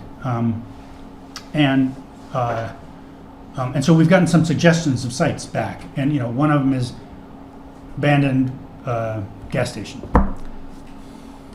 Lovely thought. Yeah. That is Problem. never going to work. Yeah. There's no way we could do that. So, you know, for those kind of, you know, there's sort of feasibility criteria. And ownership is part of that. Yeah. You know, Heather was talking about the parking lot at St. Mary's Church where they're interested in, so that would be one of the sites that we're identifying for the next phase. You know, there's some screwing around with their ownership of that and how it works and what permitting is required. We understand that and we're prepared. Yeah, you're probably thinking about it. We've been trying to do something. No, it's not mockery. It's like I suspect anticipating the complexity of certain. Yeah. It's nothing simple, and we get that. Done enough of this to know what it takes. So we're interested in sites. We'd love your help to think about sites. This is, like I say, it's a little bit different ask, right? Yeah. You're not weighing in on the merits of a thought. You're providing information into a process. We will go through a site selection process with the consultant team and the towns, and then community members will have a second community member meeting where we really work through that. Yeah. Do you envision that after, you know, as part of the monitoring and maintenance, is somebody or some organization, something in town going to be designated as being responsible for this, so that it doesn't just become dissipated? Just a thing, yeah. Yeah, you know what I mean? I totally know what you mean, and yes, the plan currently is that actually the Parker School takes that on. Okay. They're very excited about it. That's they want to do it. We're into it. We haven't quite got it nailed down yet. Got it. But yes, for just that reason, right? Yeah. That there's somebody who's on it. It's like somebody Otherwise, it's the tragedy owns of it. the commons. Yeah. Okay. Yeah. Go ahead. No, I'll ask you after the meeting. Okay, and then we have this kickoff meeting on the 16th, 6 p.m. Like I say, I believe it's going to be here. That's a sort of public meeting. We're trying to invite people who we think would be interested, have something to say, have a stake in it in some way. Community members. You may end up with a quorum. I will not be there.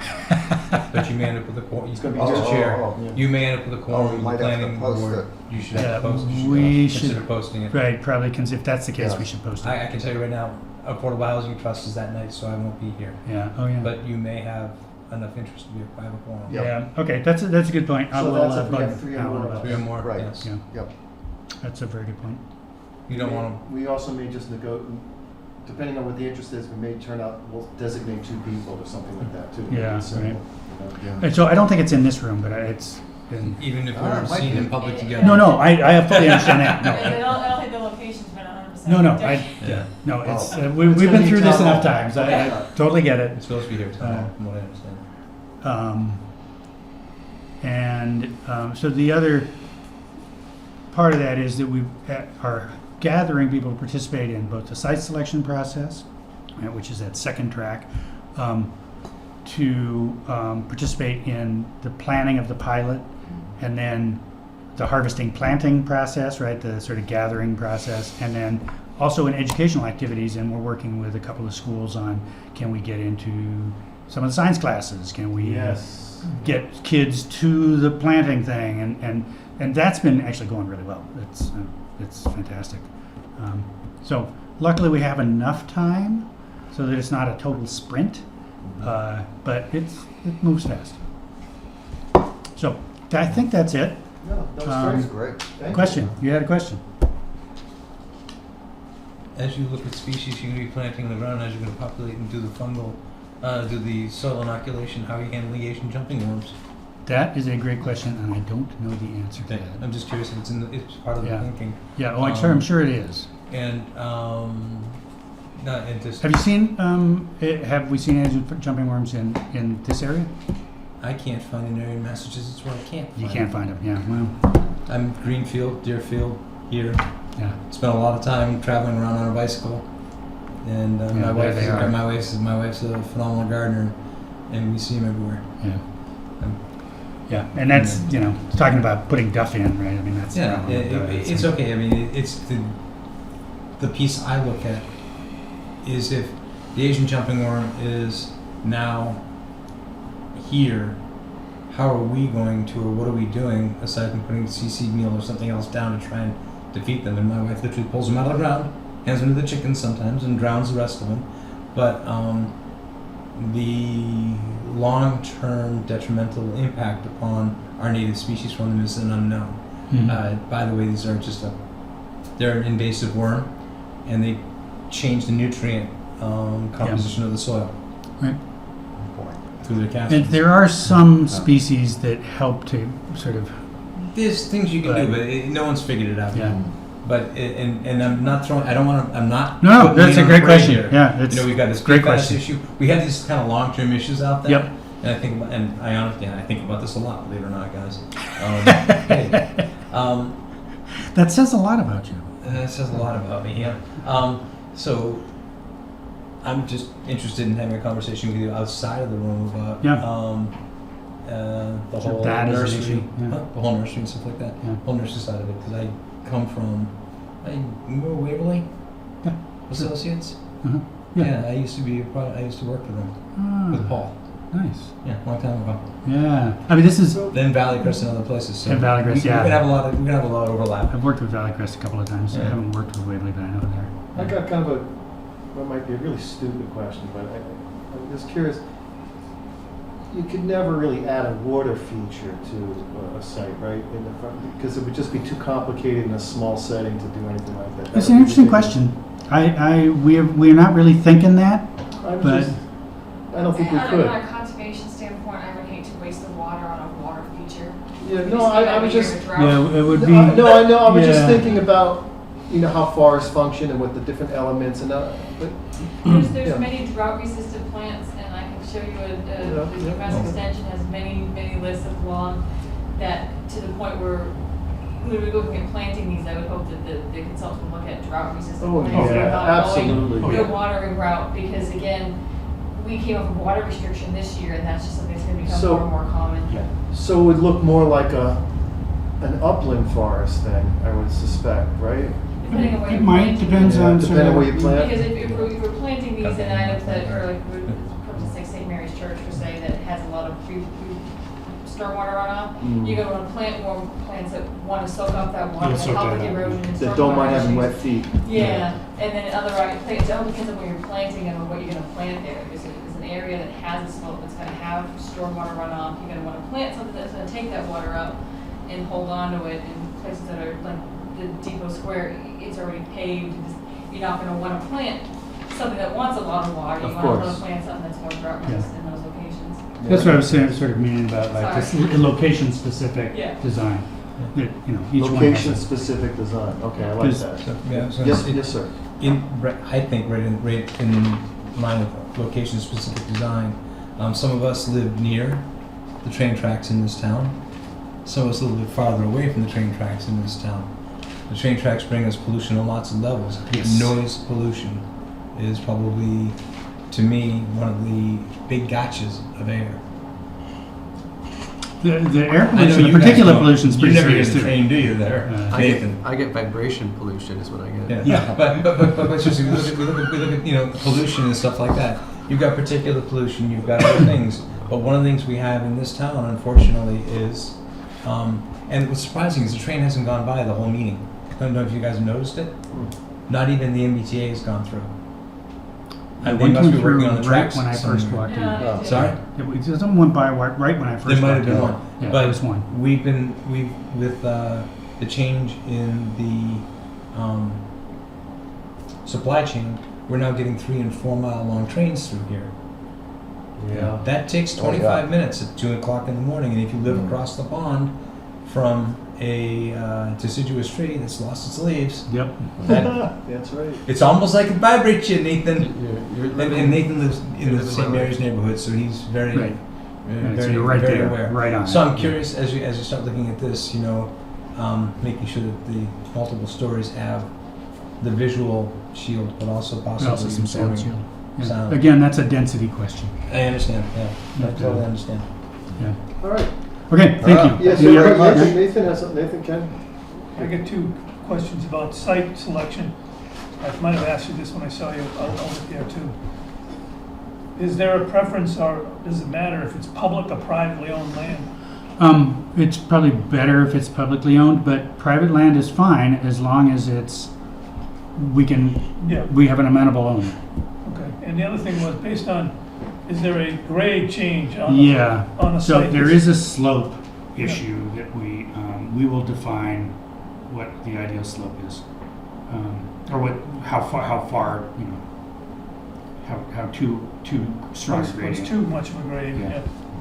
So And you wouldn't yes, there is. excavate down and lower the grade in some, let's say you had a grade that was sloped like this, but the land was okay and the location was okay. Would you just flatten it, excavate out, maybe build a retaining wall or That's a something? great question. It's not really how we're thinking about it, but we might. It might make sense. Just trying to, if there's, if something comes up that's got an Yeah. unusual Well, shape. I would go ahead and suggest sites that you Yeah, okay. think are questionable, and then we'll have a Right. chance to actually And then we can wait on it. take a look at them. Right. And you wouldn't have. Oh, and we will do a site tour. In Ayer, we'll do it on the 10th of December, where we take all the sites that everybody has suggested that are not, obviously not going to be, not feasible, and we'll go look at them all. But you wouldn't, there's no financial gain to you wouldn't be paying for sites, you're looking for sites for free. Correct. Okay, right. But we probably would pay for the planting, right? I mean, there's a funny thing about private land where we're probably paying for the work, but we're not going to buy the site. Okay, thanks. Jeff? I'm just thinking about some of the small postage stamp pieces of land around town Me too. that are,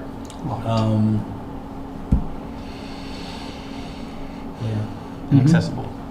I'll tell you the one I like, yeah. There's a piece of land that I believe is owned by either the B&M, or excuse me, the railroad or the town, that's almost opposite the library. That's what I was thinking. But if you go down that side street, which was I guess the old Main Street, Hmm? or what do you call it That's now? exactly what I was thinking. And there's a set of steps that come up. Yep. But the area is kind of flat, and it's right there between the bridge and the houses on the other side of the Yep. street. I've always thought the town should have a little park or something. down Something there. I was thinking that too. there. Yeah. Walk right around, just go down there. That's the kind of thing that's like, this is what you will know well enough to say, oh, here's 6 places that would be really great if we could do something here.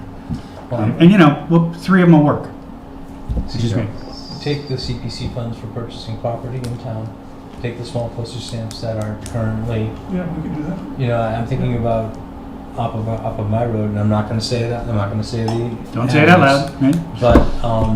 But it is a right of way into a piece of land in the back, and the owner may be willing to forego a small piece of land that would then just actually bring the forest out to the road. Right. You'd be planting underneath 80-foot white pines, but I'm sure you can figure that out. But anyway, so things like that I Yeah. think they're I think that's exactly the kind of thing. the industrial corner. The preference is down, closer to downtown, I presume. Probably, yeah. Yeah. If you sort of look at where folks are. I used to work at the end of Willow Road a long time ago, and the amount of trucks calling cars and the trucks calling tires to the recycling plant, plus the commuter rail and the train. The amount of truck traffic there and at the Rotary is absolutely, those are the places that I would think would be the best piece of these. And when you get towards Willow Road, you have the 40B project up the hill, so you get your affordable housing part. So let's work out practical steps then. We're going to get from you the criteria. Yep.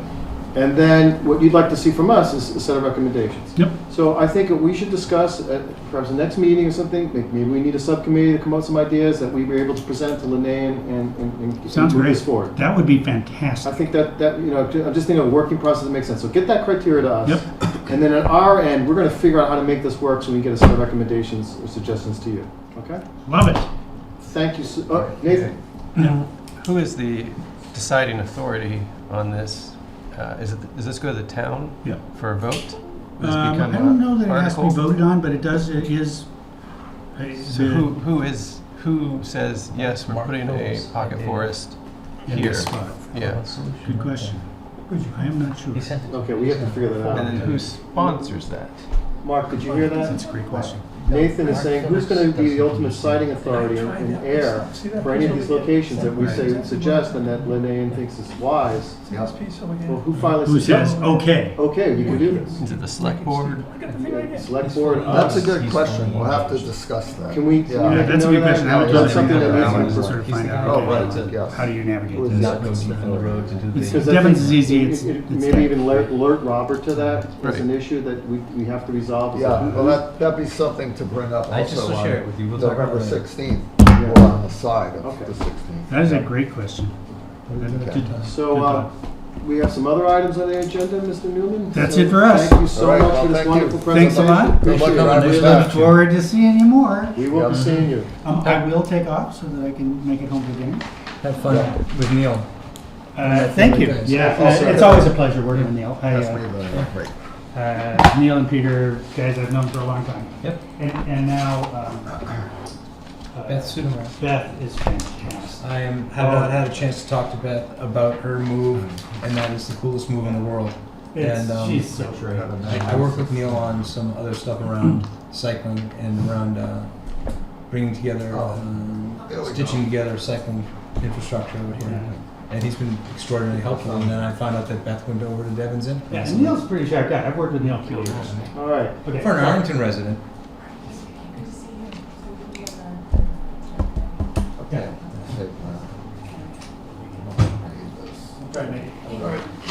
Yeah, Job plan Okay. update, yes. I will not be at the 16th because I'm running another meeting. That's fine. Oh, I really want to be there, but I can't. okay, the update I have is also, first of all, to remind the board that the next meeting is the day after Election Day, which is the Tuesday that we normally would have met. So the meeting is Wednesday the 9th, Wednesday, November not 9th. Tuesday the 8th. At, Wednesday the at 9th. 6:15? Correct. Here, okay. Yep, and we have it reserved. Secondly, while I was making copies, I have a copy of the full application package from Air 22 LLC, Mulvaney Engineering for 22 Fitchburg. They're doing phase 2, which is a site plan modification to what the board already approved there. It's different enough that it, it's more than just a minor little tweak. Okay. But it's all stuff that will improve the appearance. There's an extensive landscaping plan there. Did he give you the original by accident? His isn't, that one's in color. No, I copied them in color. Oh, okay. Because it don't make sense without the color. You need the color code to see the plans. Yep. It also helps with the other things. Okay. Also, there's a luminary plan too, because they're requesting a waiver of the light fixture height in order to use fewer fixtures. You'll see, he describes it. He wants to go higher to use fewer fixtures. Well, actually, the same height that was there before, but which is now non-conforming. Which read this package, it's all explained. there. Yeah, well, we'll do, okay. Yep. Also, as far as the minutes for signature, Heather got me the final versions that were approved for the July meetings and the August 23rd meeting, which I need to print, and then once I do, you can sign. Once you those. print all those out, just let me know, and I'll Yeah. come right down to your office, and I'll Yeah. sign them, and we'll be done with that. Correct. Okay, great. The Perfect. one meeting that we have yet to approve the minutes of, I believe, is August 9th. And those are before you with the edits that you made, John. Has everyone had a chance to review those? Those are the ones that, remember the tape had cut out, so there was 10 minutes of, Oh, I don't know what happened. all right. Can we approve it without those 10 minutes? We may have to. I think we're gonna have to. Move to approve. Do I have a second to approve the August 9th minutes? That was good. Move to approve the August 9th meetings. I'll second that. Mr. Chair? Wait, who, I thought you did the first I'll motion. move. You said You you, moved. okay. Move to approve the meeting I'm looking minutes for a from August 9th second. as Can the chair presented. second? Yeah. I second. First second. Any discussion? None being offered, All in favor? Aye. Chair votes aye, it is approved. Thank you. Old business, new business. I just have one announcement. You guys already know this, but just a reminder. Next week, Wednesday, November 2nd, doing a little presentation at the Ayer Library. And so anyone watching, all invited, a little presentation. It's Mycology, Your Ecology. Yes, I had to go that direct. Mycology, Your Ecology. This is something about the otherworldly magic of your local mushrooms. So it'll be it will be about mushrooms. We'll talk in general about them, but with a powerful focus on what's available now in our area. Thank you. That's all I have to say. While I'm here, I'm going to make copies of this for people, so I'm going to just take one. This is what we just got from Ann Gagnon. So I'll make a few more.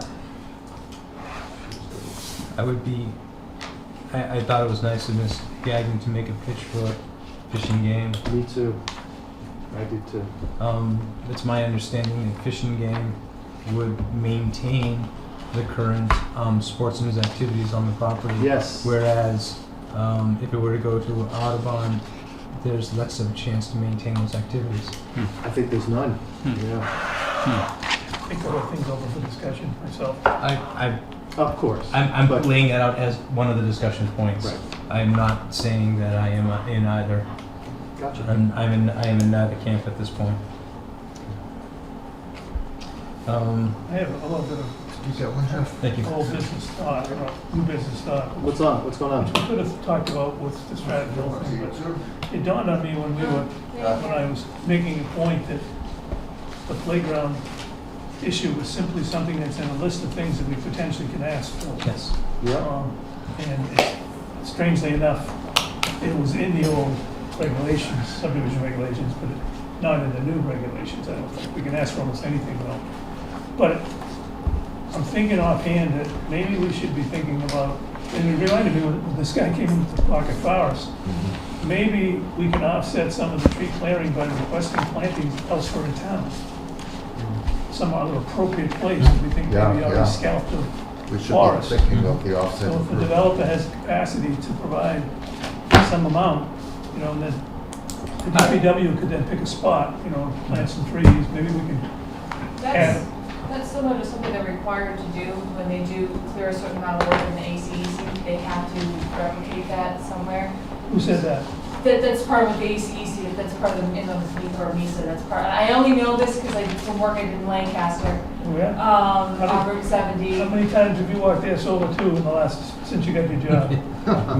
Once a week. Right. How many trees do you think they're planting elsewhere, and that's an ACEC? Yeah, I understand that, but I know that's a requirement, or it was. If you found that, you found something I never found, which would be fantastic. I didn't go through old minutes from 2017, 18, when I worked over there, but I know that it was mentioned that if they cleared over, it might be an exorbitant amount of land clearing, we're talking soccer fields, so. Yeah.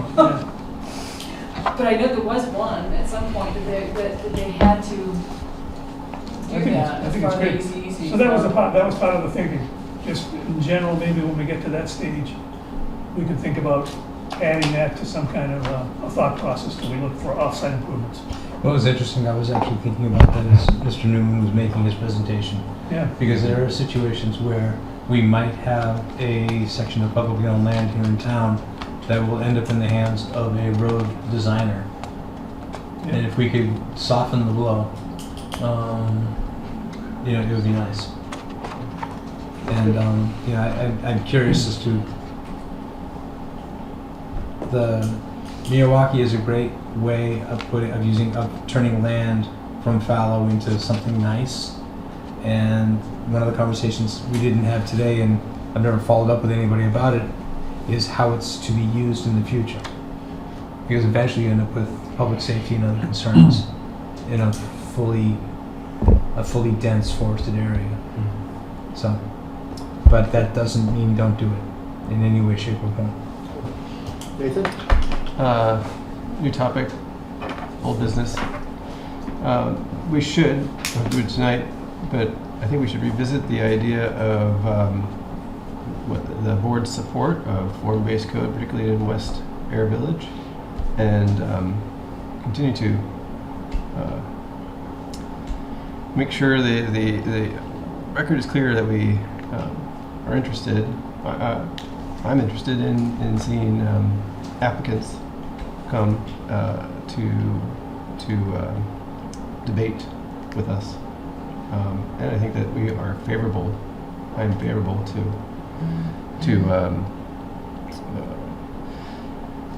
revitalizing and utilizing the infrastructure that is being put into place there right now. Mm-hmm. Fair enough. And you saw that email exchange with Alan? Okay, good. Yes, sir? Did you have something? Ken? I wanted to follow up on what Nathan just said, and I'm glad we were reminded about the email. So I would just like to remind Mark, because he's the only member of the professional staff here, that when an applicant comes in and if parking becomes a question, that actually Alan made a great presentation to us and pointed out the sections of the code, or the bylaws, not the code, excuse me, our The bylaw and regulations. zoning bylaws Mhm. and parking regulations in particular, that the board does have the ability, with a thought process of developing a parking, management plan and, make parking easier for the applicant to comply with. So, yeah, don't just I thought Alan pointed it out very well to us at that meeting that night. Yeah, I think so too. And we have to, we just need, like, someone comes in right away, don't get them discouraged, because we can look at parking and will. And we were potentially gonna do that, but somehow, we remember there was discussion that we would have a second article, basically allowing for less parking anyway, but we never got it on the fall town meeting, so maybe next year, I'm not sure. I wouldn't be surprised if we don't see it in the future. I think there was a misread of the sympathies on someone's behalf, and that's where it stands. Yeah, okay.